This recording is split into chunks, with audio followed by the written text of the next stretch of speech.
সতেজ টিভি সুন্দরের জয়গানে আপনাকে স্বাগত। বিসমিল্লাহির রহমানির রহিম।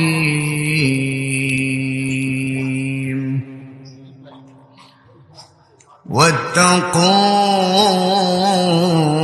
يوما ترجعون فيه إلى الله ثم توفى كل نفس ما كسبت وهم لا يظلمون. صدق الله العظيم. قال النبي صلى الله عليه وسلم: من أحب لقاء الله أحب الله لقاءه ومن كره لقاء الله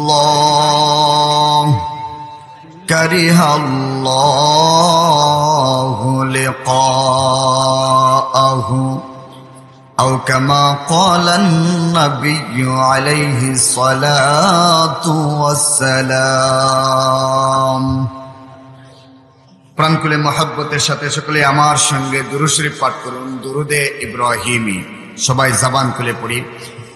আল্লাহুম্মা সাল্লি আলা মুহাম্মাদিন ওয়া আলা আলি মুহাম্মাদ কামা সাল্লাইতা আলা ইব্রাহিম ওয়া আলা আলি ইব্রাহিম ইন্নাকা হামিদুম মাজিদ. اللهم بارك على محمد وعلى آل محمد كما باركت على إبراهيم وعلى آل إبراهيم إنك حميد مجيد. साहिम से लगा दे मुझे इश्क़ों को सफीना, साहिम से लगा दे मुझे इश्क़ों को सफीना, आँखों से देखा दे इलाही मक्का मदीना, आँखों से देखा दे इलाही मक्का मदीना. ऐ ख़ुत्म रसूल फ़ख्र उमम शाह मदीना,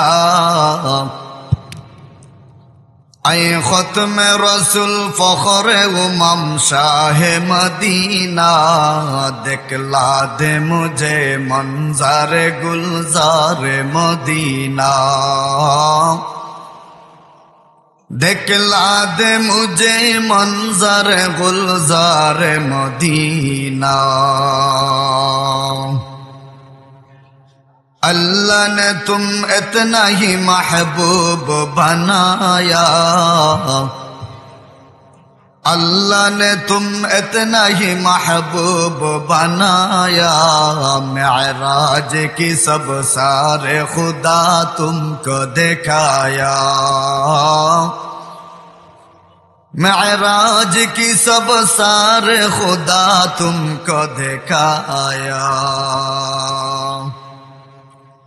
الحمد لمن قدر خيرا وخبالا، الحمد لمن قدر خيرا وخبالا، والشكر لمن صور حسنا وجمالا. والشكر لمن صور حسنا وجمالا আলহামদুলিল্লাহ। ইচ্ছে পূরণ বাদাম বাগিচা যুব সমাজের উদ্যোগে আয়োজিত আজকের এই অধ্যকার মহতি মাহফিলের চলমান অধিবেশনের সম্মানিত সভাপতি সাহেব,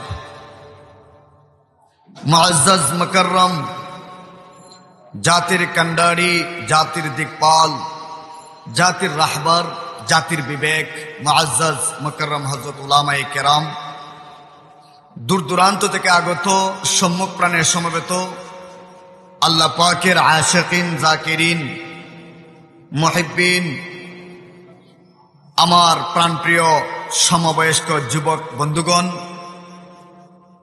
মুরব্বী বাবারা, স্নেহের ছোট ভাই, মাইকের আওয়াজ যত দূর পর্যন্ত পৌঁছতেছে, পর্দার অন্তরালের অবস্থানরত অত্যন্ত শ্রদ্ধেয়া সম্মানিতা পরমকতিয়া মা ও বোনেরা, সর্বোপরি জ্ঞাপন করছি মহান আল্লাহর দরবারে অসংখ্য অগণিত শুকর ও সুজুদ, যে রব্বে করিম আমাদেরকে আজকের এই রহমতি বরকতি এক মুবারক মজলিসে আসার বসার তৌফিক দান করেছেন, যেখানে বসলেই জিন্দেগির সগীরা গুনাহ মাফ। আর একটু জোরে কোন, যেখানে বসলেই জিন্দেগির সগীরা গুনাহ মাফ হয়। ইমাম কুরতুবী রহমতুল্লাহ আলাইহি উনি ওনার কিতাবের মধ্যে লিখেন, বান্দা যখন কুরআন সুন্নাহের মাজলিসে বসে আর সে যদি খালিস ভাবে তওবা করতে পারে, তওবার নিয়তে বৈশা এই মাহফিল থেকে যখন সে বিদায় নেয় তওবা কইরা, আল্লাহ পাক তার জিন্দেগির শুধুমাত্র ছোট ছোট গুনাহ ক্ষমা করে দেন তা নয়, বরং ছোট বড় সমস্ত গুনাহ আল্লাহ মাফ করে দেন। হাকিমুল উম্মত শাহ আশরাফ আলী থানভী রহমতুল্লাহ আলাইহি উনি বলেন, কুরআন সুন্নাহের মজলিসে বসলে পরে কমপক্ষে দুইটা ফায়দা হয়, উপকার হয়। এক নম্বর, অজানা জিনিস জানা যায়। দুই নম্বর, মানুষের আমলের মধ্যে তরক্কি হয়, আমলের ব্যাটারিটা মোটামুটি চার্জ হয়। পরিশেষে নবী করিম সাল্লাল্লাহু আলাইহি ওয়াসাল্লাম উনি ওনার হাদিসের মধ্যে বলেন, মান সালাকা তরিকান ইয়ালতামিসু ফিহি ইলমা সাহালাল্লাহু লাহু বিহি তরিকান ইলাল জান্নাহ। আল্লাহর নবী বলেন, কেউ যখন কুরআন সুন্নাহর ইলম শিখবার জন্য, জানবার জন্য আমলের নিয়তে ঘর থেকে বাইরে হয়, সে রাস্তায় বাইরে হয় আর আল্লাহ পাক তার জন্য জান্নাতের রাস্তাটাকে সহজ করে দেন। তাহলে আজকের এই মুবারক মাজলিসে অংশগ্রহণ করতে পেরে আমরা খুশি না বেজার? আর একটু জোরে কোন লা ইলাহা ইল্লাল্লাহ।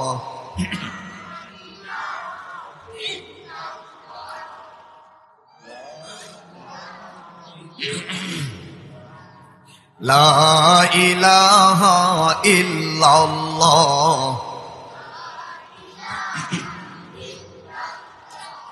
লা ইলাহা ইল্লাল্লাহ মুহাম্মাদুর রাসূলুল্লাহ সাল্লাল্লাহু আলাইহি ওয়াসাল্লাম। প্রিয় উপস্থিতি, আমি আপনাদের সামনে মহাবিশ্বের মহাবিশ্বয় সর্বকালের সর্বশ্রেষ্ঠ ঐশী বাণী আসমানি গ্রন্থ পবিত্র কুরআনুল কারীমের 114খানা সূরার ভিতর থেকে একখানা সূরার একটি আয়াতে কারিমা তেলাওয়াত করছি। নবীজির অসংখ্য অগণিত হাদিসের ভান্ডার থেকে একখানা হাদিসও আপনাদের খিদমতে পাঠ করেছি। তেলাওয়াতকৃত আয়াত, পাঠকৃত হাদিসকে সামনে রেখে নির্ভরযোগ্য মুফাসসিরিন এবং মুহাদ্দিসিনগণের দৃষ্টিকোণ থেকে আলোচনা করবার চেষ্টা করব ইনশাআল্লাহ। আল্লাহ পাক যেন তৌফিক দান করুন, সকলে বলি আমিন। আপনারা এতক্ষণ পর্যন্ত হযরত উলামায়ে কেরামদের কাছ থেকে অত্যন্ত গুরুত্বপূর্ণ আলোচনা শুনছিলেন। বিশেষ করে আমার পূর্বে যিনি বয়ান করছিলেন হযরত মাওলানা সুফিয়ান আহমদ ফারুকী সাহেব সিলেট, বারাকাল্লাহু ফি হায়াতি, এবং আজকের এই মাহফিলের প্রধান অতিথি হযরত মাওলানা মুফতি নাসিরউদ্দিন আনসারী সাহেব ঢাকা, মাশাআল্লাহ, এবং মাওলানা কাউসার আহমদ হাসানী সাহেব ঢাকা এবং মোহব্বতের ভাই মাওলানা ফয়জুল ইসলাম ফয়জি সাহেব হাফিজাহুল্লাহ, আল্লাহ পাক তাদের হায়াতের মধ্যে বারাকা দান করুন, সবাই বলি আমিন। প্রিয় উপস্থিতি, যে আয়াতখানা আপনাদের খেদমতে তেলাওয়াত করছি, এই আয়াত এত গুরুত্বপূর্ণ এবং ফজিলতপূর্ণ। আমি আজকে এই বিষয় চিন্তা করছিলাম যে আপনাদের সামনে, আপনারা সিলেট বাদামবাগিচার মানুষ, শহরের প্রাণকেন্দ্রে আপনাদের এলাকা, কোন বিষয় নিয়ে আপনাদের কাছে আলোচনা উপস্থাপন করা যায় চিন্তা করতে করতে আস্তে আস্তে রাস্তায় তো একটা বিষয় সিলেক্ট করছি। সেই বিষয়টা হচ্ছে আজকে যে আয়াতে কারিমা আপনাদের সামনে তেলাওয়াত করছি, এই আয়াত এত গুরুত্বপূর্ণ এবং ফজিলতপূর্ণ যে একজন মানুষ তার ব্যক্তিগত জীবন, পারিবারিক জীবন, সামাজিক জীবন, রাষ্ট্রীয় জীবন সহ গোটা জিন্দগির দিক নির্দেশনার জন্য শুধুমাত্র কেবলমাত্র ওই একখানা আয়াতই যথেষ্ট। এত গুরুত্বপূর্ণ একখানা আয়াত। 2 নম্বর বিষয় হচ্ছে এই আয়াতটা যে নাজিল হয়েছে, নাজিল হওয়ার দিক থেকে এই আয়াতটা একেবারে শেষেই নাজিল হয়েছে, এরপরে আর কোনো আয়াত নাজিল হয় নাই। এতে বোঝা যায় এই আয়াত খুবই গুরুত্বপূর্ণ, ঠিক কিনা? বাবা যখন বিদেশ চলে যায়, যাওয়ানোর সময় সন্তানদের ডাক হয়, সন্তানদের বোঝা যায় যে বাবা এখন তো বিদেশ চলে যাইতেছি, তো তোমারে একখান কথা কইয়া যায় যাওয়ানোর সময়, সর্বশেষ একখান কথা। কি কথা? বাবা যে যাওয়ানোর সময় সন্তানদের সর্বশেষ একখান কথা কইয়া যায়, এতে বোঝা যায় বাবা সর্বশেষ কথাটা খুব গুরুত্বপূর্ণ হবে, যেরকম ঠিক কিনা? আল্লাহ পাক ও তার রাসূলকে উদ্দেশ্য করে বলছেন, রাসূল আমার, আপনার কাছে আমি আল্লাহ সর্বশেষ একখান আয়াত নাজিল করে জানা দেই। সর্বশেষ আয়াত। আপনারা আবার মনে মনে চিন্তা করতে পারেন, হুজুর এই আয়াত যেহেতু শেষে নাজিল হয়েছে, তাহলে কুরআনুল কারীমের ভিতরে তো শেষে তখনের কথা। কুরআন শরীফের মধ্যে তো আমরা খুললেই দেখি মিনাল জিন্নাতি ওয়ান নাস শেষে, যেরকম ঠিক কিনা? কুল আউযু বিরাব্বিন নাস শেষে দেখতে পাওয়া যায়। আবার দেখা যায় শুরুতে আছে সূরাতুল ফাতিহা, আলিফ লাম মিম, এগুলো দিয়ে শুরু।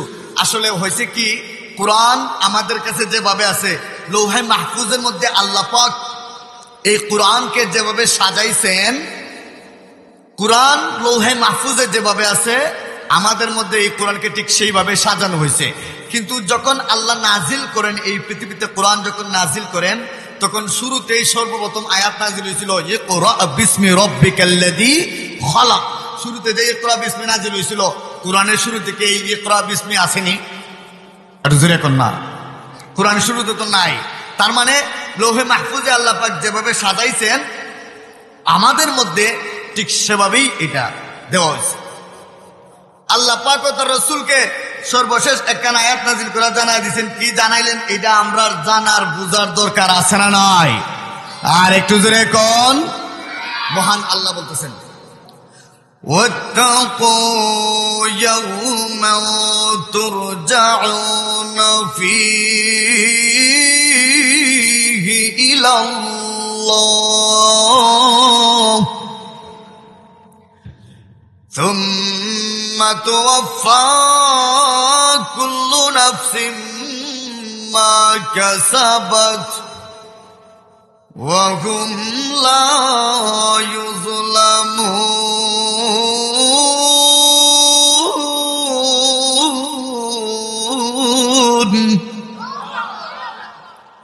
আল্লাহ বলেন, ওই দিনকে ভয় করো যেদিন তোমরা সকলেই আমি আল্লাহর কাছে ফিরে যাবে, যেদিন তোমাদের প্রত্যেককেই আমি আল্লাহর কাছে হাজির হওয়া লাগবে, উপস্থিত হওয়া লাগবে, তোমরা ওই দিনটারে ভয় করো। আচ্ছা বলেন তো দেখি, আমাদের প্রত্যেককেই আল্লাহর দরবারে হাজির হওয়া লাগবে কিনা? ওই দিনের উপরে আমরা বিশ্বাস আছে না নাই? আমাদের সকলকে, ছোট বড়, ধনী গরিব, চেয়ারম্যান মেম্বার, এমপি মন্ত্রী, সবাইকে আল্লাহর কাছে হাজির হওয়া লাগবে, এতে কোনো সন্দেহ। তো মহান আল্লাহ বলেন, তোমরা ওই দিনটাকে ভয় করো যেদিন তোমরা সকলেই আমি আল্লাহর কাছে ফিরে আসবে। সুম্মা তুওয়াফা কুল্লু নাফসিন মা কাসাবাত। আর অতঃপর এই দুনিয়াতে তোমরা যা কামাই করছো, যা উপার্জন করবে, সব কিছুর বিনিময় বদলা তোমাদেরকে দিয়ে দেওয়া হবে। দেওয়ানের সময় কোনো কমতি করা হবে না, তোমার প্রতি কোনো অন্যায় করা হবে না, কোনো জুলুম করা হবে। এটা দুনিয়ার মতন না। দুনিয়াতে অনেক কিছু থেকে ছাড় পাওয়া যায়, কথা বলেন ঠিক না? কিন্তু হাসরের ময়দানে আপনি দুনিয়াতে আল্লাহ পাকের অবাধ্য হইয়া নাফরমান হইয়া দুনিয়া থেকে বিদায় নিলেন, আর কিয়ামতের ময়দানে যাইয়া আপনি কোনোভাবে ম্যানেজ করে লাইবেন জান্নাতে যাওয়ার জন্য, এই কোনো সুযোগ নেই। দুনিয়াতে উল্টাপাল্টা কইরা একজন মানুষ আরেকজন মানুষের পাশ কাটায় চলতে পারে। দুনিয়াতে মানুষ তার ক্ষমতা বলে, তার পাওয়ারের বলে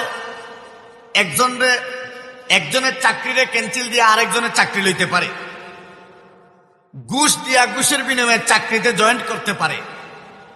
কিন্তু কিয়ামতের দিন আল্লাহ পাকের সামনে কোনো মানুষ একজনরে জাহান্নামে আরেকজনরে জান্নাতে উল্টাপাল্টা কইরা দেওয়া হবে, এরকমটা করা হবে।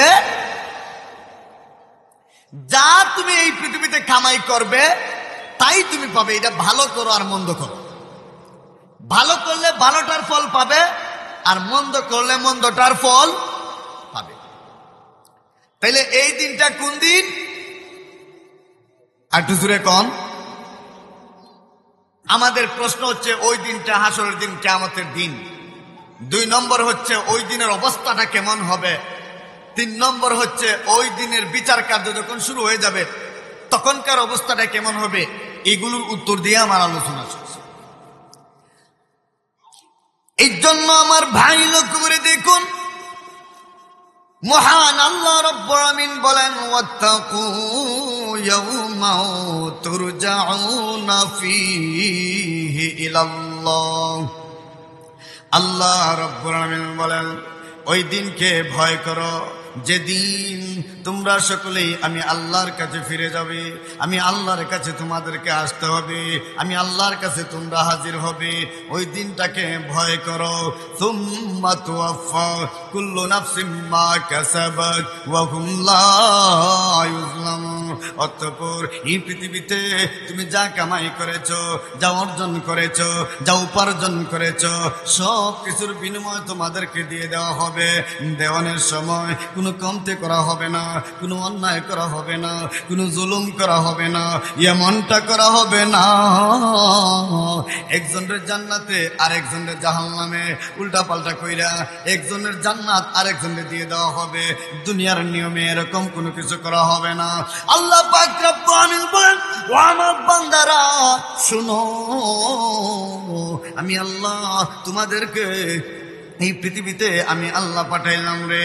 এই পৃথিবী তোমাদের জন্য হয়েছে পরীক্ষার হল। বান্দারে, এই পৃথিবীতে তোমরা আমি আল্লাহর গোলামি করবা, তোমরা হচ্ছে পরীক্ষার্থী। পৃথিবীটা হয়েছে পরীক্ষার হল, আমি স্বয়ং আল্লাহ হইলাম পরীক্ষক। বান্দা আমার, এই পৃথিবীতে হায়াত যতদিন আছে রে, আমি আল্লাহর গোলামি তোমাদেরকে ততদিন করতে হবে। ও বাংলা, এই পৃথিবীটা তোমাদের জন্য সুখী দুঃখী যে হালতে থাকো, আমি আল্লাহ তোমাদেরকে পরীক্ষার মধ্য দিয়ে নিব। আমি আল্লাহ তোমাদের জন্য এই পৃথিবীটারে পরীক্ষার হল বানাইলাম। আল্লাহর পয়গম্বর বলেন, আর দুনিয়া সিজনুল মুমিন ওয়া জান্নাতুল কাফির। আল্লাহর নবী বলেন, উম্মতেরা রে, এই পৃথিবীটা হয়েছে মুমিন মুসলমানদের জন্য জেলখানা। এই পৃথিবীটা মুমিন মুসলমানদের জন্য জেলখানা, আর বেঈমান কাফিরদের জন্য হয়েছে জান্নাত। আমার ভাই, আল্লাহ পাক রব্বুল আলামিন বলেন, ওই দিন তোমরা আসার আগে এই পৃথিবীতে ভালো ভালো কাজ করে রে। আমার আল্লাহ বলেন, দুনিয়াতে তুমি যদি মন্দ কাজ করো রে, এই মন্দ কাজ যদি কম হয় রে, আমি আল্লাহ জানা দিলাম কিয়ামতের ময়দানে তোমার চোখের সামনে ওগুলো তুলে ধরা হবে, তোমরা অবলোকন করবা। 2 নম্বর হয়েছে, যদি তোমরা একটু যারা পরিমাণ ভালো কাজ করো, এই ভালো কাজ তোমাদের চোখের সামনে আমি আল্লাহ তুলে ধরবো। ফামাই ইয়ামাল মিসকাল যাররাতিন খায়রান ইয়ারা ওয়া মান ইয়ামাল মিসকাল যাররাতিন শাররান ইয়ারা। আল্লাহ পাক রব্বুল আলামিন বলেন, বান্দারে দুনিয়াতে যদি তুমি একটু ভালো কাজ করো রে, যারা পরিমাণ অনু পরিমাণ যদি ভালো কাজ করো রে, এটা কিয়ামতের ময়দানে তোমার চোখের সামনে অবলোকন করা হবে। বান্দা আমার, যদি দুনিয়াতে জর্রা পরিমাণ মন্দ কাজও করো রে, দুনিয়াতে যদি তুমি জর্রা পরিমাণ যদি একটু খারাপ কাজও করো রে, সেইটাও তোমার চোখের সামনে তুলে ধরা হবে। আমি আল্লাহ কিয়ামতের ময়দানে তোমার চোখের সামনে সবকিছু তুলে ধরবো। ওই দিনটারে ভয় করো, সেদিন তোমরা সবাইকে আমি রবের সামনে হাজির হওয়া লাগবে। আল্লাহ বলেন ওই দিন বড় ভয়ঙ্কর হবে। ওই দিন জাহান্নাম, আল্লাহ রাব্বুল আলামিন বলেন ওই দিন জাহান্নামকে আনা হবে। জাহান্নাম আসবে, বিকট শব্দ করবে, তাকাদু তামাইয়াজু মিনাল গায়জ। জাহান্নাম রাগে গুসায় যেন ফেটে যাচ্ছে। জাহান্নামের পাওয়ার রাগ আর গুসা। আল্লাহ পাক রব্বুল আলামিন বলেন আলাইহা 19। ওই দিন জাহান্নামের প্রহরীর সংখ্যা হয়েছে 19 জন। 19 জন হচ্ছে জাহান্নামের প্রহরী।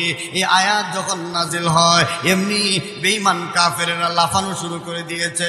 আমার বাইরে লক্ষ্য করে দেখুন, আল্লাহ পাক রব্বুল আলামিন বলেন ওই দিন বড় ভয়ঙ্কর হবে। আল্লাহর পয়গাম্বর বলেন ওই দিন মানুষগুলো পাগল পারা হয়ে যাবে। মানুষ আশ্চর্য হয়ে যাবে, অবাক হয়ে যাবে, এ কেমন অবস্থা। কবর থেকে যখন কিয়ামতের ময়দানে হাজির হবে, আল্লাহর নবী বলেন ওই দিন কারো পরনের মধ্যে কোনো কাপড় থাকবে না, সবাই থাকবে উলঙ্গ। কারো পরনের মধ্যে কোনো কাপড় থাকবে না। আল্লাহর নবী বলেন তবে হযরত আদম আলাইহিস সালাতু ওয়াস সালামকে মহান আল্লাহ জান্নাতে পাঠানোর পূর্বে আল্লাহ পাক রব্বুল আলামিন কিয়ামতের ময়দানে আল্লাহ জান্নাতি পোশাক পরিধান করাইবেন। আল্লাহু আকবার। কিয়ামতের ময়দানে আমার আল্লাহ আদম আলাইহিস সালাতু ওয়াস সালামকে জান্নাতি পোশাক পরিধান করাইবেন। হযরতে ইব্রাহিম আলাইহিস সালাতু ওয়াস সালামকে আমার আল্লাহ জান্নাতি পোশাক পরিধান করাইবেন। আর আপনার আমার পয়গাম্বর আখির নবী হযরত মুহাম্মদুর রাসূলুল্লাহ সাল্লাল্লাহু আলাইহি ওয়াসাল্লামকে মহান আল্লাহ রওজা শরীফ থেকে জান্নাতি পোশাক পরিধান করাইয়া আল্লাহ কিয়ামতে উঠাইবেন। ওই দিন বড় ভয়ঙ্কর হবে। আল্লাহর পয়গাম্বর বলেন ওই দিন সমস্ত নবী রাসূলগণ ইয়া রাব্বি নফসি বলতে থাকবেন, আল্লাহ আমারে বাঁচাও, আমার উম্মতের কোনো প্রয়োজন নাই। হযরত আদম আলাইহিস সালাতু ওয়াস সালাম বলবেন, আল্লাহ আমারে বাঁচাও, আমার উম্মতের কোনো প্রয়োজন নাই। হযরত ইব্রাহিম আলাইহিস সালাতু ওয়াস সালাম বলবেন, আল্লাহ আমারে বাঁচাও, আমার উম্মতের কোনো প্রয়োজন নাই। হযরত মূসা আলাইহিস সালাতু ওয়াস সালাম বলবেন, আল্লাহ আমারে বাঁচাও, আমার উম্মতের কোনো প্রয়োজন নাই। হযরত আদম আলাইহিস সালাতু ওয়াস সালাম থেকে নিয়ে ঈসা পয়গম্বর পর্যন্ত সমস্ত নবী রাসূলগণ বলবেন, আল্লাহ আমারে বাঁচাও, আমার উম্মতের কোনো প্রয়োজন নাই। আমার সুলতান সমস্ত নবী রাসূলগণ বলবেন, শুধু তা নয়, যেমন কি আল্লাহ পাকের ফেরেশতা, নিষ্পাপ মাসুম ফেরেশতা, ফেরেশতারা পর্যন্ত ভয়ে কম্পনে প্রকম্পিত হয়ে যাবে। ফেরেশতারা আল্লাহ পাকের আরশ ধরে কান্না শুরু করবে, ওগো আল্লাহ আমারে বাঁচাও। ফেরেশতারা হযরত জিবরাইল আলাইহিস সালাম আল্লাহ পাকের আরশ ধরে কান্না করবে। হযরত মিকাইল আলাইহিস সালাতু ওয়াস সালাম মহান আল্লাহর আরশ ধরে যখন কান্না শুরু করে দিবে, এইভাবে সমস্ত ফেরেশতারা যখন কান্না শুরু করে দিবে, সমস্ত নবী রাসূলগণ কান্না করবেন, নফসি নফসি বলবেন। ফেরেশতারা পর্যন্ত ওই দিন কান্না শুরু করে দিবে। শুধু তা নয়, যত পীর ওলি গৌস কুতুব আছেন, ওই দিন সমস্ত পীর সাহেবেরা, সমস্ত ওলি গৌস কুতুবেরা বলবে, আল্লাহ আমারে বাঁচাও, ইয়া রাব্বি নাফসি, আল্লাহ আমারে বাঁচাও। ওই দিন অবস্থা এমন হবে, সমস্ত মানুষগুলো বলতে শুরু করবে, মহান আল্লাহ বলেন, ইয়াউমা ইয়াফিরুল মারউ মিন আখিহি ওয়া উম্মিহি ওয়া আবিহি ওয়া সাহিবাতিহি ওয়া বানি। মহান আল্লাহ বলেন ওই দিন কেউ কারোর সামনে আসবে না, পরিচয় দিতে চাইবে না। বাবা সন্তান থেকে পলায়ন করবে, সন্তান বাবা থেকে পলায়ন করবে। এমন এক কঠিন অবস্থা হবে। ওই দিনের অবস্থা কেমন হবে আল্লাহ পাক রব্বুল আলামিন বলেন, ওই দিন যখন জাহান্নাম আসবে, জাহান্নামকে আনা হবে। ওই জাহান্নামের প্রহরীর সংখ্যা হয়েছে 19 জন। একটা আওয়াজ বাড়িয়ে বলেন কয়জন? আল্লাহ বলেন আলাইহা 19, ওই জাহান্নামের প্রহরীর সংখ্যা হচ্ছে 19 জন। এই আয়াত যখন নাজিল হয় এমনি বেঈমান কাফেররা একজন আরেকজনকে কয়, শুনছনি হযরত আদম আলাইহিস সালাতু ওয়াস সালাম থেকে নিয়ে কিয়ামত পর্যন্ত যত মানুষ এই পৃথিবীর জমিনে আগমন করবে, এই মানুষগুলো যদি কবিরা গুনাহ অবস্থায় দুনিয়া থেকে বিদায় হয়, তাদেরকে মহান আল্লাহ যে জাহান্নামের মধ্যে নিক্ষিপ্ত করবেন, অথচ ওই জাহান্নামের প্রহরীর সংখ্যা হয়েছে মাত্র 19 জন। এই 19 জন ফেরেশতার সঙ্গে তোমরা কি যুদ্ধ করতে পারতাই না নাকি? নাউযুবিল্লাহ বলেন। আবু জাহেল নাম শুনছেন সবাই? না, আবু জাহেলের নাম আজকে প্রথম শুনছেন? আবু জাহেল কয়, মাঠো বাইরে এই আয়াত যখন নাজিল হয়, সবাইকে আমার কথা বুঝেননি। আবু জাহেল কয়, এই শুনো, একখান আয়াতে নাজিল হয়েছে, শুনছনি? কি আয়াত? 19 জন ফেরেশতা জাহান্নামের প্রহরী। আমরা এই কুফারদের মধ্যে, আমরা যারা আল্লাহ মানি না, রসুল মানি না, আমাদের মধ্যে কি এইরকম কোনো বড় ধরনের কোনো ফলোয়ার নাই যে এই 19 জন ফেরেশতার সঙ্গে যুদ্ধ করতে পারবে? এমনি একজন কয় আয়া আবু জাহেল রে বলতেছে, বস আমি একাই 17 জনের মোকাবেলা করতে পারবো, বাকি হগলে মিলা কি 2 জনের মোকাবেলা করতে পারবেন না? নাউজুবিল্লাহ, আরো আসতে এখন তো বাকি হগলে মিলা কি এই 2 জনের মোকাবেলা করতে পারবেন না? সবাই আর এটা কোনো ব্যবহারই না। কারণ বেঈমান কাফেররা এরা আল্লাহ পাকের কুরআনের আয়াত যখন নাজিল হইতো, বেঈমানরা খুব লক্ষ্য করতো কখন কি আয়াত নাজিল হয়। আল্লাহ নবী যখন তেলাওয়াত করেন তখন এইটা তারা গোপনে গোপনে লুকিয়ে শুনতো, কারণ তাদের ভিতরে একটা কনফিউশন কাজ করতো, ইহতিমাল, সন্দেহ কাজ করতো, কি যে মুহাম্মদ সাল্লাল্লাহু আলাইহি ওয়াসাল্লাম তেলাওয়াত করেন, আসলে এটা সত্যিকার অর্থে আল্লাহর বাণী, ঐশী কোনো কিতাব নাকি বানানো কোনো কিতাব, এটা তাদের একটু সন্দেহ সন্দেহ লাগে। যেহেতু সন্দেহ সন্দেহ লাগে, সেই সন্দেহ নিরসনের জন্য লুকিয়ে লুকিয়ে অনেক সময় তারা নবীজির তেলাওয়াত শুনতো। আবু জাহেলও শুনতো, আবু সুফিয়ান, উতবা, সাইবা এরা লুকিয়ে লুকিয়ে শুনতো। এরা যখন শুনতো লুকিয়ে লুকিয়ে, আল্লাহ নবী রাত্রিবেলা নিজের হুজরার মধ্যে তেলাওয়াত করেন। আর একদিন হয়েছে কি, আবু জাহেল, আবু সুফিয়ান, উতবা, সাইবা এরা যায় লুকিয়ে লুকিয়ে শুনতেছে। 4 কোণার মধ্যে 4 জন, কেউ জানে না লুকিয়ে লুকিয়ে কিন্তু একজন আরেকজন লুকিয়ে শুনতেছে। এখন একদিন হয়েছে কি, রাত্রিবেলা শুই না, জাওনের রাস্তা হয়েছে একটা, কয়টা জাওনের রাস্তা একটা। এখন আবু জাহেল যখন চলে যাবে, আর আবু সুফিয়ানও এই মুহূর্তে চলে যাচ্ছে, তেলাওয়াত শুই না। উতবা, সাইবা হেরাও চলে যাচ্ছে, তেলাওয়াত তো শুনলাম। এমনি আবু সুফিয়ান আর আবু জাহেল একজন আরেকজনের সঙ্গে দেখা। আবু জাহেল কয়, কিও আপনি এখান থেকে করতে আইলেন? না, আসলে এনে আব্দুল্লাহর পুত্র মুহাম্মদের তেলাওয়াত শুনছিলাম। তেলাওয়াত যে শুনলা, শুই না কি বুঝলা? তেলাওয়াতে কি কয়? এটা কি বানানো কিতাব নাকি আসমানি ঐশী বাণী? না, তেলাওয়াতে শুনে যতটুকু বুঝলাম, এটা দুনিয়ার মানুষের কোনো কিতাব হইতে পারে না, কালাম হইতে পারে না, এটা অবশ্যই ঐশী বাণী, আসমানি গ্রন্থ। সুবহানাল্লাহ ভাই, যা কইব আর একটু জোরে কোন। এমনি আবু জাহেল কয়, এই সাবধান, একবার কইছো আর কইও না, আমরা নেতা মানুষ, আমরা কি মানুষ, মানে আমরাই যদি কই মুহাম্মদের তেলাওয়াত এটা আসমানি কিতাব, তাইলে তো আমাদের সে যারা আছে সমাজে সাধারণ মানুষ, হেরা তো পাগলই জুড়িয়া। সুতরাং আজকে ওয়াদা করো, আজকের পর থেকে নিয়ে আর কখনো মুহাম্মদ সাল্লাল্লাহু আলাইহি ওয়াসাল্লামের তেলাওয়াত শুনবার জন্য আসবা না, ওয়াদা করো। অনেক হেরা কয়, নেতা বলছে, মনে না চাইলেও তো ওয়াদা করতে হয়, যেরকম ঠিক না, নেতার কথাও তো মানতে হয়। সেই জন্য নেতার হাতে হাত রেখে আবু সুফিয়ান, উতবা, সাইবা হেরা ওয়াদা করছে যে আর কখনো মুহাম্মদ সাল্লাল্লাহু আলাইহি ওয়াসাল্লামের তেলাওয়াত শুনবার জন্য নবীজির হুজরার সামনে আসবে। এমনি বাড়ি যাওয়ার পরে আবু জাহেল চিন্তা করলো, আমি নেতা মানুষ, আমার কাছে সবাই হাতে হাত থেকে ওয়াদা করছে, সুতরাং কেউই আজকে যাবে না, তাইলে মন বইরা আজকে আমি যাইয়া মুহাম্মদ সাল্লাল্লাহু আলাইহি ওয়াসাল্লামের তেলাওয়াত শুনব। আর আবু সুফিয়ান সেও মনে মনে চিন্তা করতেছে, নেতা যেহেতু নিজেই ওয়াদা করাইছেন, তাহলে নেতা তো আর যাবেন না, তাইলে আমি যাই আজকে মুহাম্মদ সাল্লাল্লাহু আলাইহি ওয়াসাল্লামের তেলাওয়াত মন ভরে শুনবো। ঠিক তেমনি হবে উতবা, সাইবা হেরাও একই চিন্তা ভাবনা। গতকালকের মতন আজকেও 4 জন 4 কোণার মধ্যে দখল করে বুঝেছে। আল্লাহ নবী তেলাওয়াত করেন আর হেরা মন বইরা তেলাওয়াত শুনতেছে। হেরা মন বইরা তেলাওয়াত শুনতে শুনতে চিন্তা করলো, আবু জাহেল চিন্তা করলো, রাত্রি একটু অন্ধকার থাকতে থাকতেই বাড়ি যাওন গা ভালো, কারণ যদি সকাল হয়ে যায় আর আলোকিত সকালে যদি আমি রওনা দিই, লোকজন দেখে ফেলবে আর বলবে নেতা মনে হয় রাত্রিবেলা এখানে ইয়া নবীজির তেলাওয়াত শুনছে। সেই জন্য আবু জাহেল একটু অন্ধকার থাকতে থাকতে রওনা দিছে। আবু জাহেলের মাথায় যে চিন্তা, আবু সুফিয়ানের মাথায় সেম চিন্তা। আবু সুফিয়ান চিন্তা করলো রাত্রি অন্ধকার থাকতে থাকতে যাওন গে দরকার, এমনি আবু সুফিয়ানও রওনা দিছে, উদ্বাসে বা হেরাও রওনা দিছে। অন্ধকারের মধ্যে একজন আরেকজনের দেখা যায় না। যাওনের রাস্তা কয়টা বলছিলাম? যাওনের রাস্তা হচ্ছে একটা।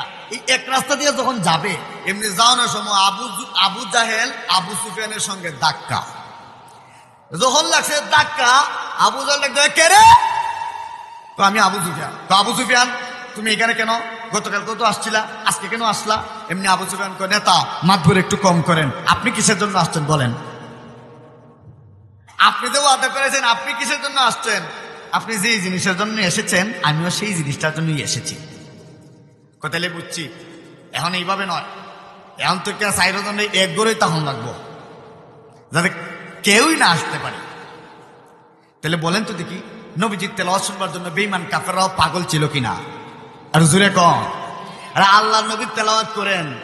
উমরে ফারুক রাদিয়াল্লাহু আনহু ইসলাম ধর্ম গ্রহণের পূর্বে তিনি যে নবীজির তেলাওয়াত শুনতেছেন আর আল্লাহ নবী তেলাওয়াত করতেছেন। এই সূরা হাক্কা নাজিল হয়, উমর রাদিয়াল্লাহু আনহু শুনেন, আর হযরত উমরের দিলের মধ্যে লাগছে একটা ধাক্কা। সুবহানাল্লাহ বলেন। আল্লাহ নবী তেলাওয়াত করেন, বলবো একটু জোরে কোন বলবো? নবীজি তেলাওয়াত করেন, আল্লাহ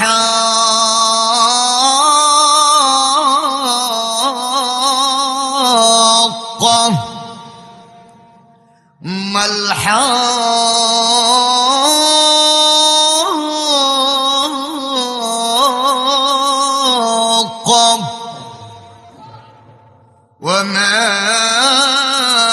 أدراك ما الحاقة।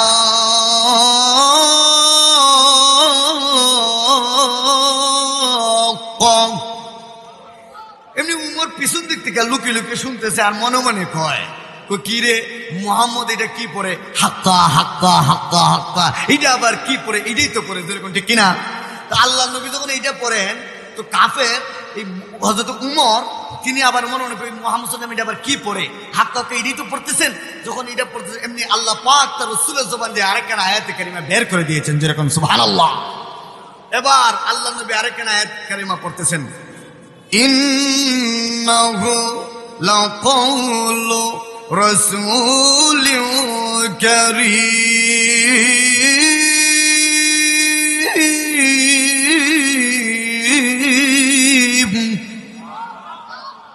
এটা আল্লাহ পাক নাজিল করেছেন রাসূলের জবান দিয়ে, এটা রাসূলের বাণী, যেরকম সুবহানাল্লাহ।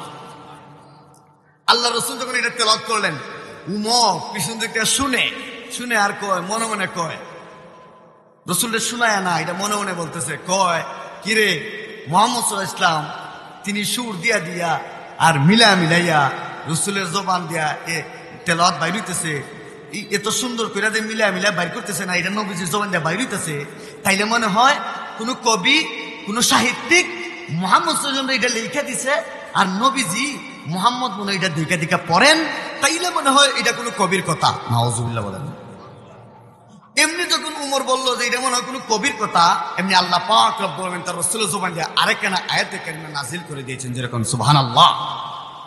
আল্লাহ রাসূল এখন আরেকখানা আয়াতে কারিমা পড়তেছেন, ওয়ামা হুয়া বিকাউলি শাইর কলিলাম মা তুমিনুন।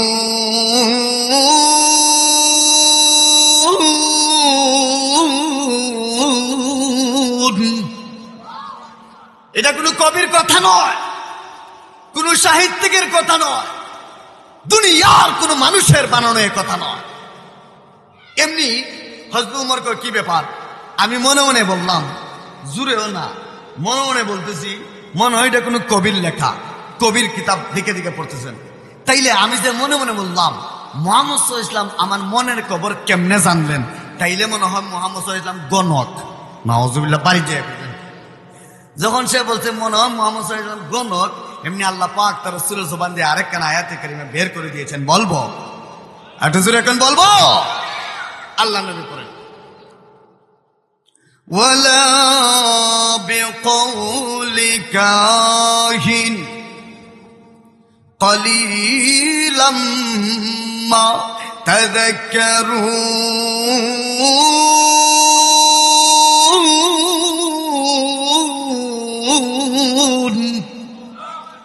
এটা কোনো কবির কথা নয়, কোনো সাহিত্যিকের কথা নয়, দুনিয়ার কোনো মানুষের বানানো কথা নয়, এটা কোনো গণকেরও কথা নয়। হ্যাঁ তাহলে এটা কার কথা? কোনো কবির কথাও নয়, কোনো সাহিত্যিকের কথা নয়, দুনিয়ার কোনো মানুষের বানানোর কথা নয়, কোনো গণকেরও কথা নয়। তাহলে এটা কার কথা?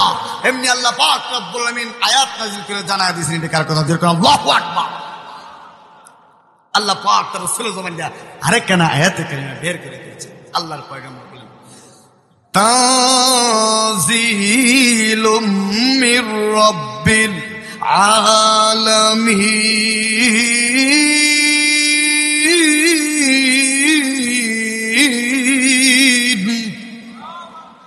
এই যে আল্লাহ পাক রব্বুল আলামিন নাজিল করেছেন, যিনি তামাম জগতের পালনেওয়ালা মহান রব্বুল আলামিন, এটা রব্বুল আলামিনের কথা। জোরে করে আল্লাহু আকবার।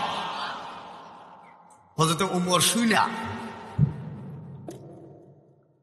দিলের মধ্যে একটা ধাক্কা লাগছে, যিনি আমি মনে মনে বললাম এটা বলে আর তেলাওয়াতে কয় এটা মানুষের কোনো কিতাব না, এটা অবশ্যই এটা শুইনা ধীরে ধীরে হযরত উমর ধীরে ধীরে ধীরে ধীরে ইসলাম ধর্ম গ্রহণ করে ফেলেছেন। আল্লাহু আকবার। তাহলে বেঈমানরা নবীজির তেলাওয়াত শুনতো, আবার মনে মনে রাসূলের বিরোধিতা করতো, দিনের বেলায় করতো, রাত্রিবেলা লুকিয়ে লুকিয়ে নবীজির তেলাওয়াত শুনতো, ঠিক কিনা? আল্লাহ পাক রব্বুল আলামিন জানাই দিলেন, বেঈমানরা যখন কয় মাত্র 19 জন ফেরেশতা জাহান্নামের প্রহরী, এমনি আল্লাহ পাক রব্বুল আলামিন তার রাসূলকে জানাই দিলেন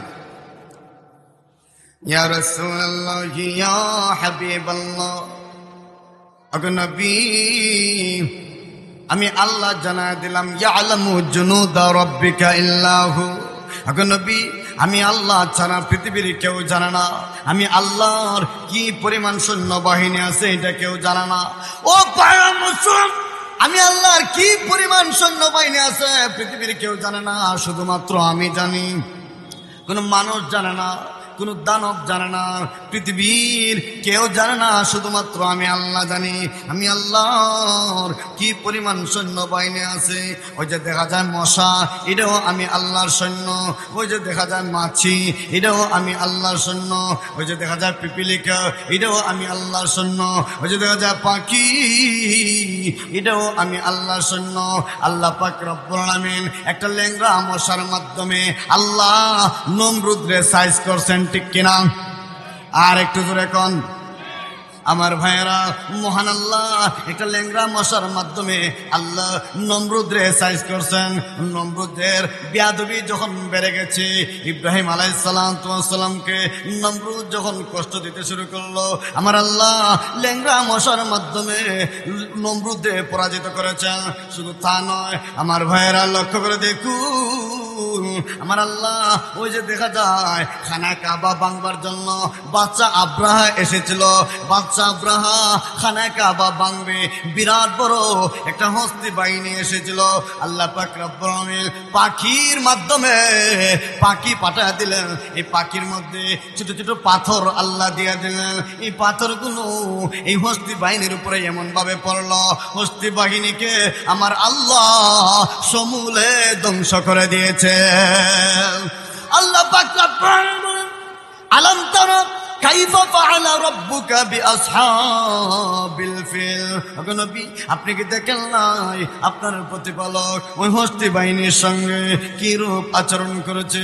আমি আল্লাহ ওই হস্তি বাহিনীকে আমি আল্লাহ ধ্বংস করে দিয়েছি।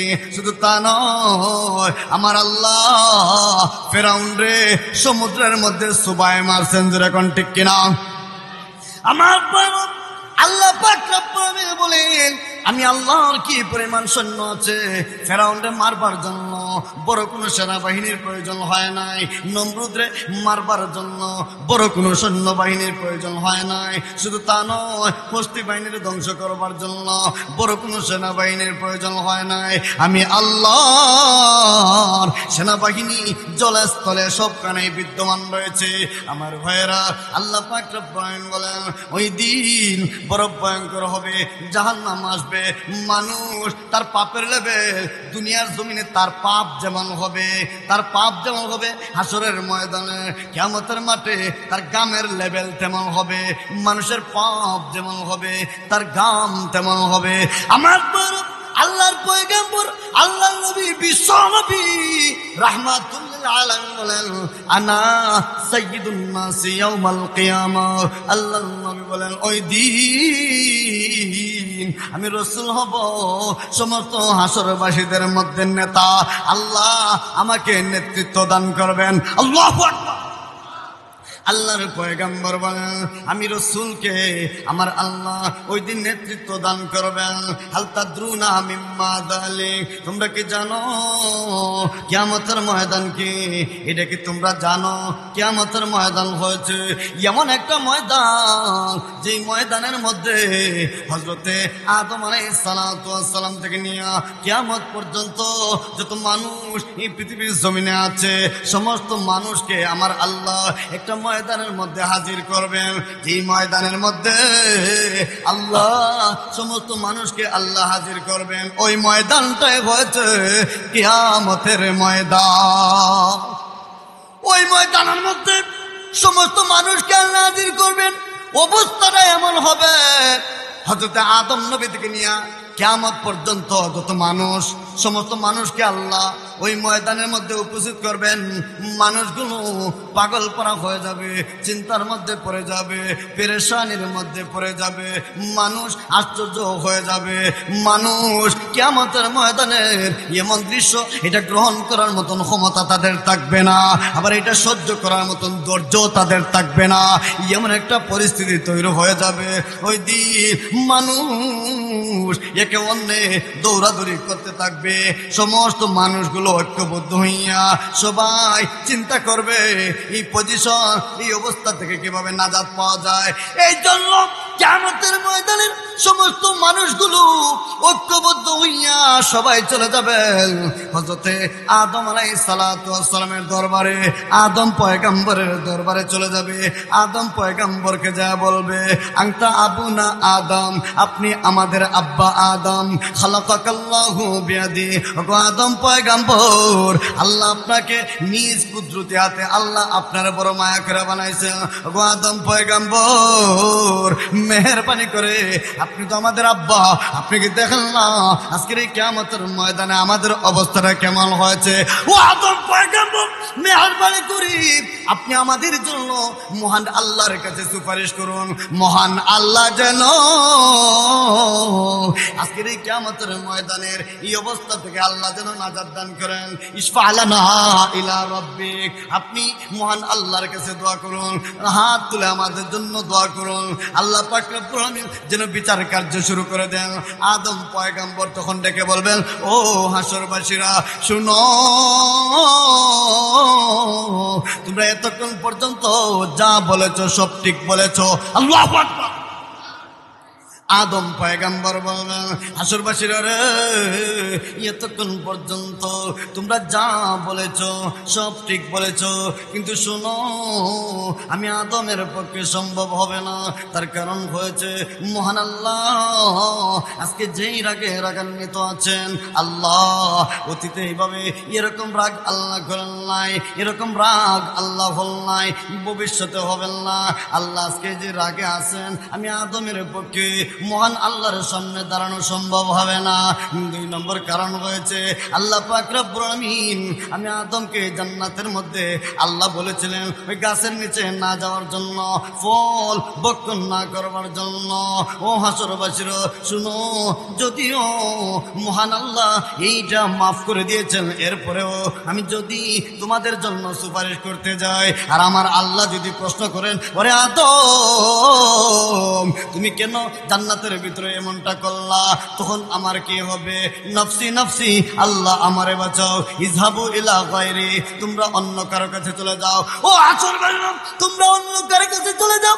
সমস্ত হাসরবাসীরা এমনি আদম পয়গম্বরকে লক্ষ্য করে বলবে, ওগো আদম পয়গম্বর, বড় আশা নিয়া আপনার দরবারে এসেছি, আপনি যেন আমাদের জন্য মহান আল্লাহর কাছে সুপারিশ করেন। ওগো আদম পয়গম্বর, আপনি যদি আমাদেরকে ফিরিয়ে দেন আমরা কার কাছে যাব আপনি বলেন না। এমনি আদম পয়গম্বর বলবেন, ও হাসরবাসীরা, তোমরা অন্য কার কাছে যাও, ইযহাবু ইলা নূহ। আল্লাহু আকবার। সমস্ত হাসরবাসীরা নূহ পয়গম্বরের কাছে চলে যাবেন।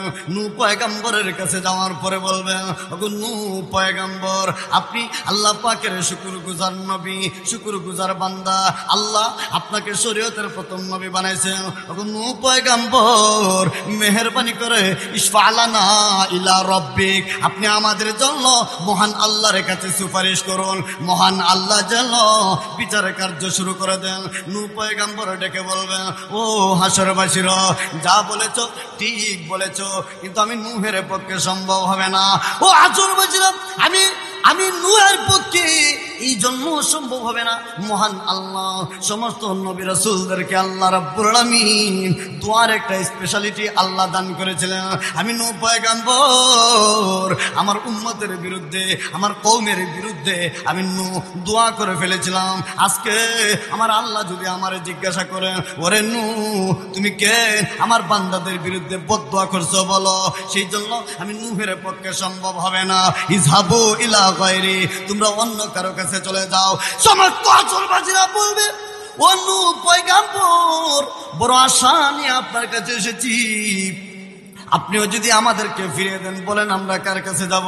নূহ পয়গম্বর বলবেন, ইযহাবু ইলা ইব্রাহিম, তোমরা ইব্রাহিম পয়গম্বরের কাছে চলে যাও। সমস্ত হাসরবাসীরা ঐক্যবদ্ধ হইয়া ইব্রাহিম পয়গম্বরের কাছে চলে যাবে। ইব্রাহিম পয়গম্বরের কাছে যাওয়ার পরে সবাই বলতে থাকবে, আনতা ইব্রাহিম খলিলুল্লাহ, আপনি ইব্রাহিম পয়গম্বর, আল্লাহর খলিল। ওকে ইব্রাহিম পয়গম্বর, আল্লাহ আপনাকে বড় ভালোবাসেন। ওকে ইব্রাহিম, আপনি আমাদের জন্য মহান আল্লাহর কাছে সুপারিশ করুন, মহান আল্লাহ যেন আজকের এই কঠিন কিয়ামতের ময়দানে আল্লাহ যেন আমাদেরকে নাজাত দান করেন, আল্লাহ যেন বিচার কার্য শুরু করে দেন। ইব্রাহিম পয়গম্বর বলবেন, আমি ইব্রাহিমের পক্ষে সম্ভব হবে না। ইযহাবু ইলা গায়রি, তোমরা অন্য কারো কাছে চলে যাও। সমস্ত হাসরবাসীরা বলবে, ওগো ইব্রাহিম পয়গম্বর, আমরা কার কাছে যাব আপনি বলেন। ইব্রাহিম পয়গম্বর বলবেন, তোমরা চলে যাও, ইযহাবু ইলা মূসা, তোমরা মূসা পয়গম্বরের কাছে চলে যাও। সমস্ত হাসরবাসীরা মূসা পয়গম্বরের কাছে চলে যাবে। মূসা পয়গম্বরের কাছে যাওয়ার পরে এবার মূসা পয়গম্বরকে লক্ষ্য করে বলবেন, আনতা মূসা কালিমুল্লাহ, আপনি মূসা কালিমুল্লাহ, আপনি আল্লাহর সঙ্গে তুর পাহাড়ে কথোপকথন করেছেন। ওগো মূসা পয়গম্বর, আজকের এই কঠিন কিয়ামতের ময়দানে আপনি কি দেখেন না আমাদের কেমন অবস্থা, কি হালতে আমরা আছি। ও মূসা পয়গম্বর, ইশফা'লানা ইলা রাব্বিক, আপনি আমাদের জন্য মহান রবের কাছে সুপারিশ করুন, মহান আল্লাহ যেন আজকের এই কঠিন কিয়ামতের ময়দানের এমন ভয়ঙ্কর পরিস্থিতি থেকে যেন আল্লাহ আমাদেরকে নাজাত দান করেন। মূসা পয়গম্বর বলবেন, আমার পক্ষে সম্ভব হবে না, কেননা দুনিয়াতে আমি মূসা পয়গম্বর একটারে এক তাপ্পড় দিয়া মাইরা লাইছি, এক তাপ্পড় দিয়ে একটারে মাইরা লাইছি। মুফাসসিরিনে কেরামগণ বলেন, মূসা পয়গম্বর যারে তাপ্পড় দিয়ে মারছেন এই লোকটা জালেম ছিল। জোরে এখন কি ছিল? আর একটু জোরে এখন। মূসা পয়গম্বর এক জালেম রে এক তাপ্পড় দিয়ে মারছেন। এবার আমি যদি তোমাদের জন্য সুপারিশ করি, আর আমার আল্লাহ যদি আমার জিজ্ঞাসা করে, আরে মুসা তুমি দুনিয়াতে তো এক তাপ্পড় দিয়ে একটা মাইরা লাইছো, এখন আমার কি হবে? রব্বি নফসি, আল্লাহ আমারে বাঁচাও, ইযহাবু ইলা গায়রি, তোমরা অন্য কারো কাছে চলে যাও। সমস্ত আসরবাসীরা বলবে, মুসা পয়গম্বর আমরা কার কাছে যাব আপনি বলে দিন। মুসা পয়গম্বর বলবেন, তোমরা ঈসা পয়গম্বরের কাছে চলে যাও। সমস্ত হাসরবাসীরা ঐক্যবদ্ধ হইয়া ঈসা পয়গম্বরের কাছে চলে যাবেন। ঈসা পয়গম্বরের কাছে যাওয়ার পরে ঈসা পয়গম্বর বলবেন, আমি ঈসার পক্ষে সম্ভব হবে না, আমি ঈসার পক্ষে সম্ভব না, তবে শুনো আমি তোমাদেরকে এমন একজন পয়গম্বরের কাছে নিয়ে যাব, যেই পয়গম্বরের কাছে যাইলে পরে আর কারো কাছে যাওয়া লাগবে না। সমস্ত আসরবাসীদেরকে নিয়ে সমস্ত নবী রাসূলগণ হযরতে ঈসা আলাইহিস সালাতু ওয়াস সালাম সমস্ত আসরবাসীদেরকে নিয়ে আমাদের নবী, আখির নবী, সরওয়ারে কায়নাত, সাইয়্যিদুল মুরসালিন, খাতামুন নবিয়্যিন, রাহমাতুল লিল আলামিন, নবিয়ুনা, নবী সম্রাট হযরতে মুহাম্মদুর রাসূলুল্লাহ সাল্লাল্লাহু আলাইহি ওয়াসাল্লামের দরবারে যাবেন। আল্লাহু আকবার। মন আমার কাদরে, প্রাণ আমার কাদরে, যেতে সোনার মদিনায়। ঠিক কিনা জোরে কোন? মন আমার কাদরে, প্রাণ আমার কাদরে, যেতে সোনার মদিনা। যেই মদিনা ধন্য হলো, যেই মদিনা ধন্য হলো, পেয়ে তব ঠিকানা। মন আমার কাদরে, প্রাণ আমার কাদরে, যেতে সোনার মদিনা। ইউসুফ পেতে জুলেখা কাঁদে, সারা কেঁদেছে ইব্রাহিম তোরে। ইউসুফ পেতে জুলেখা কাঁদে, সারা কেঁদেছে ইব্রাহিম তোরে। সবারই সব রূপ মহান আল্লাহ, সবারই সব রূপ মহান আল্লাহ, তোমায় দিয়েছেন রেলে। যা আমি দেখতে চাই, যা আমি ধরতে চাই, যা আমি দেখতে চাই, যা আমি ধরতে চাই, হৃদয় মাঝে তবু মদিনা। মন আমার কাদরে, প্রাণ আমার কাদরে, যেতে সোনার মদিনা। যখন ঠিক কিনা? আমাদের মন রসুলের রোজা মুবারক দেখার জন্য উতলা কিনা? আমরা কে কে নবীজির রোজা দেখতে চাই? দুইটা হাত উঠাই আল্লাহরে দেখাই। নারায়ে তাকবীর। দিন ইসলাম, দিন ইসলাম। হাতটা নামান। আল্লাহ পাক আমাদেরকে বারবার মক্কা মদিনা জিয়ারত করার তৌফিক দান করুন, সকলে বলি আমিন। আমার ভাই, সমস্ত নবী রাসূলদেরকে নিয়ে যখন ঈসা আলাইহিস সালাতু ওয়াস সালাম যাবেন কার দরবারে? মুহাম্মদ সাল্লাল্লাহু আলাইহি ওয়াসাল্লামের দরবারে। তিনি কে? তিনি আপনার আমার নবী, সাইয়্যিদুল মুরসালিন, যিনি উম্মতের কান্ডারি। দুনিয়াতে আল্লাহর পয়গম্বর উম্মতের জন্য যেভাবে কান্না করেছেন, কিয়ামতের ময়দানে আল্লাহর নবী যে উঠবেন এমনি না, ইয়া রাব্বি উম্মতি, ইয়া রাব্বি। আল্লাহর নবীর জবান থেকে এই বাক্য সরতেই চাচ্ছে না, শুধু উম্মতের জন্য চিন্তা। আপনি কি মনে করেন রাসূলের সামনে আল্লাহ যে জানায় দিলেন, ওয়াত্তাকু ইয়াওমান তুরজাউনা ফীহি ইলাল্লাহ, ওই দিনটারে ভয় করো, যেদিন তোমাদেরকে আমি আল্লাহর কাছে হাজির হওয়া লাগবে। আপনাদের কি মনে হয় ওই দিন যে আল্লাহ পাকের সামনে আমরা হাজির হব, আল্লাহর পয়গম্বর ইয়া রাব্বি উম্মতি বলে যে কান্না করবেন, আল্লাহ আমার উম্মতদেরকে জান্নাত দান করেন, আল্লাহ বলবেন আপনি আপনার উম্মতদেরকে জান্নাতে নেবেন, নেন আপনার উম্মতের আমলনামা আপনিও দেখেন। এমনি না বাপ। আল্লাহ বলবেন, হে নবী, দুনিয়াতে খুব কাঁদছেন আপনার উম্মতের জন্য, আজকে কিয়ামতের ময়দানে আপনি আপনার উম্মতদেরকে ভুলতে পারেন নাই, মরণের সময় আপনি ভুলতে পারলেন না, তো নেন আপনি জান্নাতে যান তাদেরকে নিয়ে, কিন্তু আপনার উম্মতের আমলনামাটা আপনি একটু নিজে দেখেন। তখন আপনার আমার সকলের আমলনামা পয়গম্বর দেখবেন, দেখে কি বলবেন? আপনার আমলনামা তো যাবে, রাসূল যে আপনার জন্য সুপারিশ করবেন, কি কি দেখবেন? শুধু বিড়ি সিগারেট খাইতেছে। জোহর নাই, আসর নাই, মাগরিব নাই, এশা নাই, ফজর নাই, চাষটা হলো বৈশা বৈশা টেলিভিশন দেখতেছে। যেই লোকটার বয়স 60 বছর হয়ে গেছে, 70 বছর হয়ে গেছে, সেই লোকটাও টেলিভিশন দেখতেছে। এই লোকটা আর কখন বুঝবে যে এটা গুনাহ, কখন সে আল্লাহর দিকে ফিরবে বলেন? এই লোকের আমল নামা দেখা রসুল তো নিজেই লজ্জায় পড়ে যাবে। কার জন্য কাঁদলাম, কার জন্য কান্না করলাম? এরা তো আমার কান্নার একটু মূল্য দিল না। তো রসুলের সামনে কোন চেহারা নিয়ে দাঁড়াবেন একটু ভাবেন বাবা। পৃথিবী থেকে ধনীও বিদায় নিবে, গরিবও বিদায় নিবে। যার টিনের চাল নাই, উপরের চাল নাই, সেও মরবে। যে ছাদের নিচে ঘুমায় সেও মরবে। রাত কারো তাহাজ্জুদের নামাজ পড়ে রাত পোহায়, আর কারো উলঙ্গপনা বেহায়াপনার মাধ্যমে রাত পোহায়। রাত কিন্তু পোহায়, দিন কিন্তু যাচ্ছে। 31st নাইট যে পালন করছে, একটা বছর জীবন থেকে অতিবাহিত নতুন। এইটার জন্য দুঃখ, অনুশোচনা, অনুতপ্ত না হইয়া যে আমার হায়াত থেকে 2024 সাল চলে গেল, এই 2024 সালে আমি কি করলাম, এর জন্য আফসোস আর আক্ষেপ না কইরা এতে আনন্দ করে আসে না নাই? কোন লজ্জায় আনন্দ করে আমার বুঝে আসে না। তো কান্না করবার কথা যে আল্লাহ 2025 সালে পৌঁছাইছো, 24 সাল তো আমল নামার খাতা করলে তো শুধু পাপ আর পাপ। কথা বলেন না কেন? আমি কি ভুল বললাম? আল্লাহ নবীর সামনে যখন যাবে সবাই,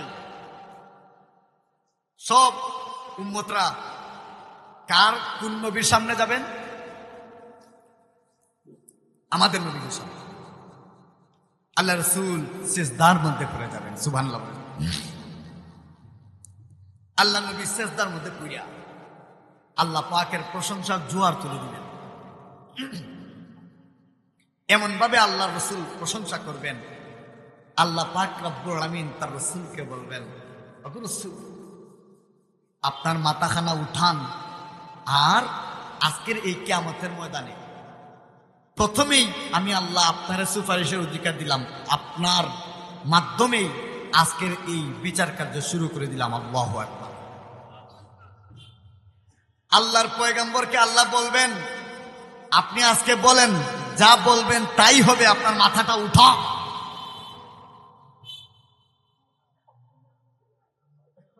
আল্লাহর পয়গম্বর মাথাটা উঠাইবেন, বিচার কার্য শুরু হবে। এখন বিচার কার্য যে শুরু হয়, বিচার কার্যের অবস্থাটা কেমন হয় একটু বলবো। আর 10 মিনিটও আছে, আর 10 মিনিটের ভিতরে বইলা ফেলি, কি বলেন?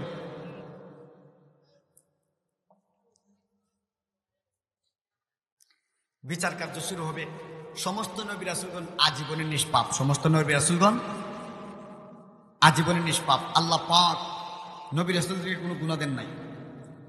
আল্লাহ হাসরের মাঠে বলবেন, আপনারা নবী রাসূল, আপনারা নিষ্পাপ, আপনাদের কোনো গুনাহ নাই, আপনারা জান্নাতে চলে যান। সুবহানাল্লাহ পারি যে বলবেন। সমস্ত নবী রাসূলদেরকে বলবেন, আপনারা জান্নাতে চলে যান। কার সুপারিশে হইল? রাসূলের সুপারিশে যখন শুরু হয় বিচারের কার্য, তিনি আপনারা মানবেন। আল্লাহ পাক বলবেন, আপনারা পয়গম্বর, আপনারা চলে যান জান্নাতে। দ্বিতীয় নম্বরে আরেকটা বিচার কার্য শুরু হবে, মনোযোগের সাথে শুনুন। কিয়ামতের ময়দানে আল্লাহ পাক রব্বুল আলামিন সমস্ত হাসরবাসীদেরকে লক্ষ্য করে বলবেন, ও হাসরবাসীরা, আজকের এই বিচারের ময়দানে বিচার কার্য যখন শুরু হবে, আল্লাহ পাক বলবেন, ও পয়গম্বরেরা, যারা আমার মনোনীত বান্দা, আমার রাসূল, আপনারা নিষ্পাপ, মাসুম, আপনাদের কোনো গুনাহ নাই, অতএব আপনাদের কোনো হিসাবও নাই, যান, আপনারা জান্নাতের মধ্যে চলে যান। 2 নম্বরে আমার আল্লাহ আরেক শ্রেণীর মানুষকে দাঁড় করাবেন। এরা দুনিয়ার জীবনে পাপ কাজ করেছিল, অন্যায় কাজ করেছিল, গুনার কাজ করেছিল। মানুষ বলতেই গুনাহগার, যেরকম ঠিক কিনা? মানুষের মাধ্যমে পাপ হয়, পাপের উপর বিদ্যমান থাকা যাবে না, পাপ থেকে সরে আসা লাগবে। দুনিয়াতে কিছু মানুষ এরা পাপ করেছিল, কিন্তু পাপ থেকে সরে আসছে, তওবা করেছে, তওবা করার মতন তওবা করেছে, আল্লাহ তাদের তওবা মঞ্জুর করে নিয়েছেন, কবুল করে নিয়েছেন। আল্লাহ পাক রব্বুল আলামিন তাদেরকে নিষ্পাপ বানায় দিয়েছেন। এরপরে আর কোনো গুনাহ করে নাই, তওবাকৃত অবস্থায় দুনিয়া থেকে বিদায় হয়ে গেছে। আল্লাহর পয়গম্বর বলেন, আত-তাইবু মিনাজ যামবি কামাল্লা যামবা লাহু। দুনিয়ার ও উম্মতেরা শুনো, কোন মানুষ যখন পাপ কাজ করার পরে এরা যখন আল্লাহর কাছে তওবা করে, আল্লাহ পাক তাদের জিন্দেগির গুনাহ মাফ করে দেন। কেমন ভাবে মাফ করেন? একটা নিষ্পাপ মাসুম বাচ্চা যখন এই দুনিয়াতে আগমন করে, এই নিষ্পাপ মাসুম বাচ্চাটা যেমনি ভাবে নিষ্পাপ, ওই বাচ্চার যেরকম কোনো গুনাহ থাকে না, আমার আল্লাহ একজন মানুষ পাপিষ্ঠ, সে সারাটা জীবনভর পাপ করছে, কিন্তু এমন ভাবে তওবা করেছে, আমার আল্লাহ ওই বাচ্চার মতন তারও নিষ্পাপ মাসুম বানায় দেন। আল্লাহ পাক রব্বুল আলামিন হাসরের ময়দানে এদেরকে বলবেন, বান্দারা রে, দুনিয়াতে পাপ করেছো কিন্তু আবার তওবা করে নিয়েছো, এরপরে আর কোনো গুনাহ করো নাই, যাও জান্নাতের ভিতরে চলে যাও। এদেরকে আল্লাহ জান্নাতের ভিতরে প্রবেশ করাইবেন। 3 নম্বরে আরো একটা শ্রেণী, এরা দুনিয়াতে আল্লাহর গোলামি করেছে, আল্লাহর হুকুম পালন করেছে, ফাঁকি চুকি কিছু গুনাহ হয়ে গেছে, অনাকাঙ্ক্ষিতভাবে সগীরা গুনাহ হয়ে গেছে, এটা বলতেও পারে নাই, তওবা করার সুযোগও হয় নাই, মরণ চলে এসেছে। আল্লাহ পাক রব্বুল আলামিন হাসরের ময়দানে এদেরকেও দাঁড় করাবেন। এই মানুষগুলো বড় লজ্জায় লজ্জিত থাকবে, হায় হায় আমার কি অবস্থা হবে, মহান আল্লাহ যদি আমার এই পাপের কারণে আমার যদি জাহান্নামের মধ্যে দিয়ে দেন, আমার কেমন অবস্থা হবে। এই মানুষগুলো বড় লজ্জিত, বড় অসহায়ের মতন দাঁড়াবে, আয় কাঁপতেছে কাঁপতেছে। আল্লাহ বলবেন, বান্দা আমার, দুনিয়াতে পাপ করে ফেলেছিলা, এই জন্য লজ্জায় লজ্জিত হয়ে আছো, অনাকাঙ্ক্ষিত কিছু খাটো হয়ে গেছিল, আমি আল্লাহ যাও আজকের এই কিয়ামতের ময়দানে তোমাদের জিন্দেগির গুনাহ মাফ করে দিলাম, যাও তোমরাও জান্নাতের মধ্যে চলে যাও। 4 নম্বরে আমার আল্লাহ আরেক শ্রেণীর মানুষকে দাঁড় করাবেন। এই মানুষগুলো দুনিয়াতে পাপ করে, পাপ তো করে, পাপ করার পরে লজ্জিত হয় না, বরং পাপও করে, গুনাহ করে, আবার বাহাদুরিও করে, আসে না নাই? নামাজ পড়ে না, এরপরও বেচারা বুকে হাত দেয়া তাবা দেয়া কয় আমার ইমান বড় ফাক্কা, আছে না নাই? আরে ভাই, নামাজও পড়ে না, নামাজ পড়ে না, রোজা রাখে না, দিনের বেলা রমজান মাসে দেখা দেখা বিড়ি সিগারেট টানে, কারণ বড় ফাওয়ারি লোক, দিনের বেলা স্টার গোল্ডিস টানে, আর কয় বান্দারে ডরাই না, আল্লাহরে ডরাই না, বান্দারে ডরাই কি করবো, আছে না নাই? এই সমস্ত নাফরমানগুলো যারা পাপ করে, চুরি ডাকাতি করে, রাহাজানি করে, কিন্তু দেখা যায় এর জন্য লজ্জিত হয় না, হাসরের ময়দানে আমার আল্লাহ এই মানুষগুলোর ডাকদা বলবেন, বান্দারা রে, দুনিয়াতে আমি আল্লাহ তোমাদেরকে পাঠাইছিলাম, আমি রবের গোলামি করবার জন্য, আমি আল্লাহ তোমাদেরকে একটা উদ্দেশ্য নিয়ে পাঠাইছিলাম, বলো তোমরা এই পৃথিবীতে যাওয়ার পরে আমি আল্লাহর কি পরিমাণ গোলামি করেছো, একটু বলো। এমনি এই মানুষগুলো চিন্তা করবে, দুনিয়ার জীবনে যা আহাম কুহাম করছে, ফলাফল একদম জাহান্নাম। তারা যখন দেখবে ফলাফল জাহান্নাম, এই মানুষগুলো আল্লাহর দরবারে বলবে, ওগো আল্লাহ, আসলে দুনিয়াতে তো আমি কোনো পাপ করি নাই, দুনিয়াতে শুধুমাত্র আপনি রবের গোলামি করেছি, কোনো পাপ করি নাই। এরা যখন আল্লাহ পাকের সামনে মিথ্যা কথা বলবে, আমার আল্লাহ বলবে এই লোকগুলা আমি রবের সামনে তখন মিথ্যা কথা বলতে শুরু করবে, মহান আল্লাহ এদের জবান বন্ধ করে দিবেন। আল্লাহ পাক রব্বুল আলামিন বলেন, আল ইয়াউমা নাখতিমু আলা আফওয়াহিহিম ওয়া তুকাল্লিমুনা আইদিহিম ওয়া তাশহাদু আরজুলুহুম বিমা কানু ইয়াকসিবুন। আল্লাহ রাব্বুল আলামিন বলেন, এই পাপিষ্ঠরা যখন বলবে কোনো পাপ করে নাই, আল্লাহ এদের জবান বন্ধ করে দিবেন, বাক শক্তি আল্লাহ বন্ধ করে দিবেন, আল্লাহ এদের হাতের জবান খুলে দিবেন, পায়ের জবান খুলে দিবেন, চোখের জবান আল্লাহ খুলে দিবেন। চোখ কথা বলতে শুরু করবে, হাত কথা বলতে শুরু করবে, পা কথা বলতে শুরু করবে। হাত পায়ের জবান যিনি খুলে দিবেন তিনি কে? আর একটু জোরে কোন।